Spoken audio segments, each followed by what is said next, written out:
তো আমার সঙ্গে আমার সিভিল লয়ার, আমাদের নিউ লয়ার পিয়াসাও আছে।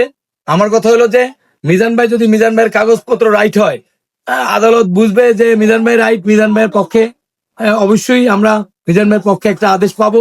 আর যদি মিজান ভাইয়ের কাগজ সঠিক না হয়, তাহলে মিজান ভাই নিজেও মেনে নিয়েছে যে আমার কাগজ যদি সঠিক না হয় আমরা অসুবিধা নাই। আমার কথা হলো যে কোনো লোক যেন দীর্ঘদিন কোনো সিভিল মামলায় যেন না ভুগে, এটা ওনার একটা আবদার। উনি সাধারণ জনগণের পক্ষে উনি বলতে চাচ্ছে যে এরকম কোর্ট বারান্দায় অনেক লোক এরকম ঘুরে বেড়ায়, কোনো রায় পায় না, অনেক বছর ভুগে, 7 বছর 8 বছর। ওনার আবেদন যে কোর্ট যেন এই জিনিসগুলি দেখে, অতি দ্রুত সত্তর যে কোনো মানুষ যেন ভোগান্তি না হয়, দ্রুত যেন শেষ হয়। তো আমরা যেহেতু আজকে জবাব দাখিল করেছে বিবাদী পক্ষ, আমরা আগামী ডেটে আমরা শুনানি করব।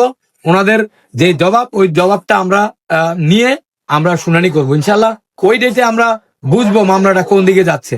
তা আমি মনে করি, প্রথমেই বলেছি, মিজান ভাইয়ের কাগজপত্র যদি রাইট না হতো তাহলে কিন্তু মামলাটা আমলে নিতেন না। যেহেতু মিজান ভাই দলিল দাখিল করেছে, কাগজাদি দাখিল করেছে, সেই সুবাদে মামলাটি আমলে নেওয়া হয়েছে। বিবাদীকে সমন দেওয়া হয়েছে, সমন দেওয়ার পর ওনারা অ্যাপিয়ার হয়েছে এবং আজকে জবাব দাখিল করেছে। তা আমি মনে করি সুন্দর একটা রেজাল্ট আগামী ডেটে আমরা হয়তোবা পেতে পারি।